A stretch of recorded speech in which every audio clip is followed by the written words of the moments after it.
Thank you for seeing me, Dr. Harrison. You know, I'm curious to see what you found with the Morgan and Baxter autopsies. I wanted to talk to you before I file my final report. This is really quite curious. Lay it on me. Well, in the case of Mrs. Morgan, I'm going to rule that her cause of death was drowning.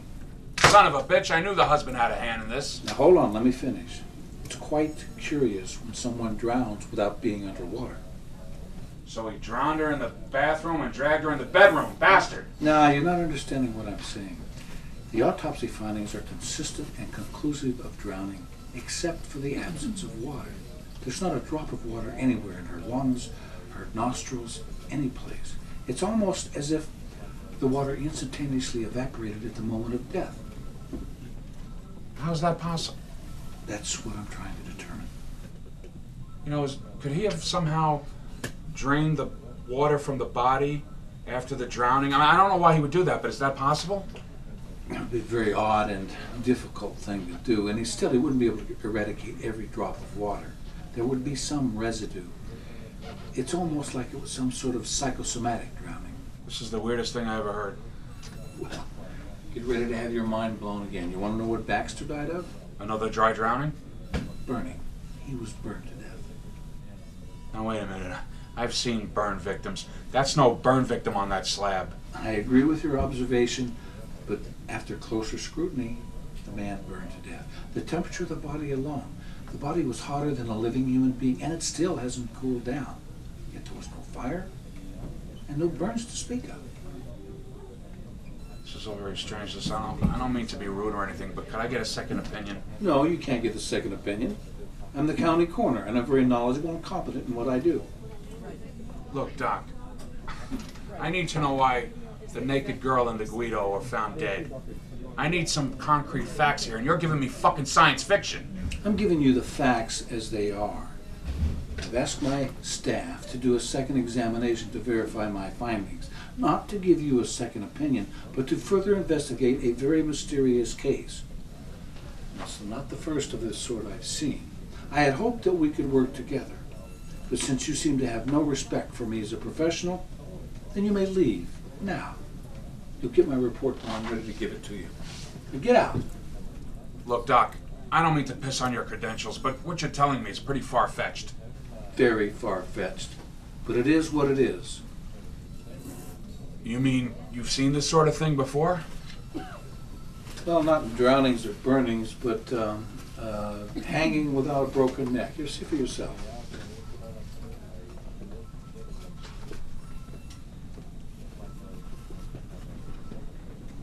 This is all very strange, and this was recently? And there have been others still. I'm all very stumped. This is the Twilight Zone. Well, now that I've got your attention, perhaps I can open your mind up to some other possibilities. As a hobby, I've studied anthropology in my spare time and looked at various different cultures and their practices and beliefs. I'm sure you're familiar with the term voodoo. Oh, here it comes. Just hear me out. In many places, voodoo is practiced and believed in. Yeah, sure. By the same people who believe in zombies and run from ghosts. All right, so it's not science, and it's not practiced by our considerably elitist Western culture. We don't believe in it. We think it's barbaric and superstitious, and we're probably right.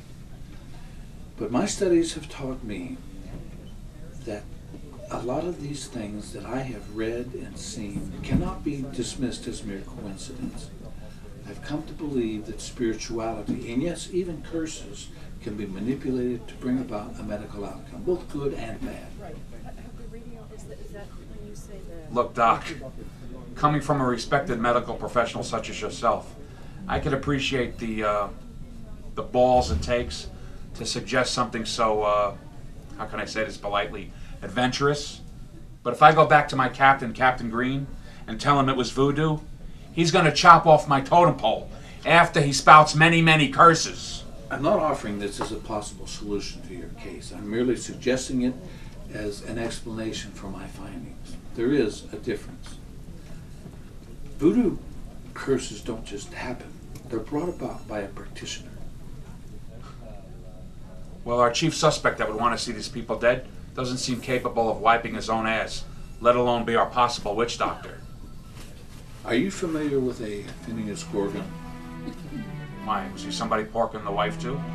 Phineas Gorgon, Dr. Phineas Gorgon, I'm not sure what his actual medical training was in, is an advocate and supposed practitioner of the black arts. I'd met him a few times when I was studying voodoo. I'm waiting for the connection to be made here. I have no connection. Maybe there is none. All I know is that when I went on an expedition to Haiti to visit with some witch doctors, I'd mentioned his name because I'd heard he traveled in those parts. I will never forget the look on those men's faces when I said his name, when they started chanting something louder and louder in their own language. What did it mean? The White Devil. Well, what's all this white devil stuff have to do with the late Mrs. Morgan and the late Mr. Baxter? And more importantly, what does it have to do with the still alive and kicking Mr. Morgan, who I'd love to see burned for this all? I don't know. Maybe nothing. Maybe everything. Maybe I'm just seeing too many of these question mark corpses and I'm grasping at straws. But if I could suggest anything, it's this. Try and establish whether Mr. Morgan knows or has had any contact with Phineas Gorgon.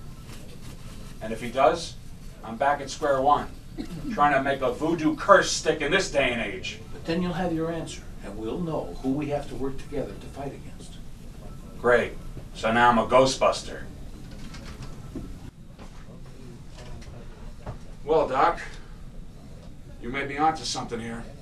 Look who's back, the skeptical cop. Hey, don't bust my balls, all right? It's taken all the courage I have to come back here with my tail between my legs and admit you're not the bag of sandwiches I had you pegged for the first time out. Two men pull up to a restaurant and simultaneously break their own necks. Strange, isn't it? Very strange. But I'm not even on that case. I'm referring to the strange case of Delia Morgan and Gerard Baxter. Something new? Well, for one thing, this Morgan guy seems paranoid that we're going to find something, and he can't seem to make up his mind whether he wants to play the grieving husband or hightail it out of town. But the minute I mentioned this Gorgon guy, he nearly shits his pants. So I was right. Morgan does know Gorgon. Jackpot, you win. Now, give me this Gorgon's information and I'll go down and shake him up. What the hell are you laughing at? You're not going to shake up Gorgon. You have no idea what you're up against. What do you think he is? Some sort of strung-out teenager you're going to beat a confession out of? Oh, it's nice to see you have such a high opinion of my work. You have no understanding of what you're up against. You don't shake up Gorgon. He shakes you up and you just pray. Pray for what? Pray that's all he does. Oh, so I should just shrug this one off because it's too difficult for me to handle? Pretend it never happened because it's out of my control? No, I didn't say that, but we have to play this smart. If you want to shake someone up, shake up the husband and see what he knows before Gorgon vanishes from the face of the earth. After that, we can talk to Shandu. Shandu? Who the hell or what the hell's a Shandu? Shandu is a magician. He might be able to give us some clue as to some back door into Gorgon's world. Okay, I'll put someone on to Shandu, but shouldn't we have someone talk to this Gorgon? I'll talk to Gorgon. You'll talk to Gorgon. Oh, I feel better already. Listen, asshole, you better realize this is going to take a lot more than some numbskull cop going around violating people's constitutional rights. Again, you flatter me. I know who Gorgon is. I know what he can do and what he can't do. And right now, I'm the only one who can figure this out. I've gotten you this far. I just hope you know as much as you like to think you know.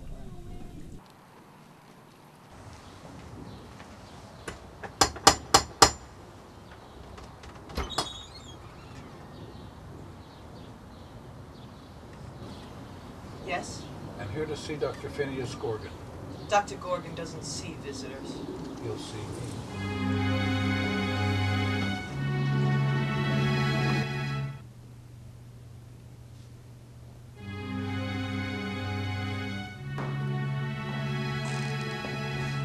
I said I was not to be disturbed. Don't let me disturb you. Harrison. Dr. Jonathan Harrison. Doctor of Forensic Science, County Coroner. and supernatural enthusiast. So, you remember me. Leave us. In the meantime, here's something to amuse yourself with.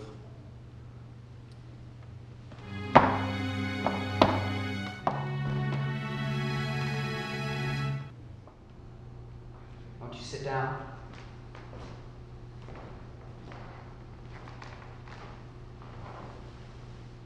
Now, Dr. Harrison, what can I do for you? Start by telling me exactly what you've been doing for other people who've come through here lately. What do you mean? You know a man named Tom Morgan? Does anybody really know another person, what's in another person's mind, what's in their heart? You do. Touché. A man sitting in his car burns to death. Only there's no physical evidence of a fire. A woman at home drowns one night, but there's not a trace of water to be found anywhere in, on, or around her body. Necks break by themselves, heads fall off, bodies rip apart inexplicably. Curious, isn't it? And what do you want me to tell you? What do you want to tell me? Now look, Harrison, I know you to be a wise and worldly man. Worldly enough to know that there are inexplicable things at play that cannot be stopped by you or anyone, and wise enough to stay clear of them. You don't intimidate me. Perhaps you're not so wise. Inspector, you look like 11 pounds of shit in a 10-pound bag. Hey, don't try to flatter me, okay? We've got nothing. I talked with Gorgon. I let him know we're onto it. Oh, that explains a few things. This afternoon I went to see Tom Morgan. His head fell off right in my lap, just like that. Earlier in the day I went to see the lovely and talented Lorelei Damien, and after I left she took a shower and inexplicably crushed herself to death in her own shower. They already started calling me the touch of death at the station. Everyone I visit seems to drop dead, which is probably why I made you my next stop. Damn. Didn't realize it would start so soon. Oh, you were expecting heads falling off and whatnot? Let's just say I'm not shocked. What's in the bag? Oh, this. I'm getting as batty as you are. I took this from Lorelei Damien's house. It's supposed to catch Gorgon's soul. Really? Really? You know it doesn't work. Well, as I was bringing it here, I kept thinking to myself, why am I even bothering you? It doesn't work. You really don't get it, do you? Of course it works. I've been sitting here trying to figure out how to make up one of these. It's the only way to stop Gorgon. And you walk in with one already made up. Come on, this thing doesn't work. If it did, Lorelei Damien would be alive and Gorgon would be dead. Why, she said so herself she wasn't sure if it worked or not. If she did it right, it would work. She's the only one who could build one for Phineas Gorgon. She's a very troubled soul. She carried so much guilt from the things she did with Gorgon. She was hung up on being peaceful. She could have never done something so overtly as to use this. She purged her guilt in other ways. So now what do we do? Holy shit! Tell me, what do I do? How do I stop him?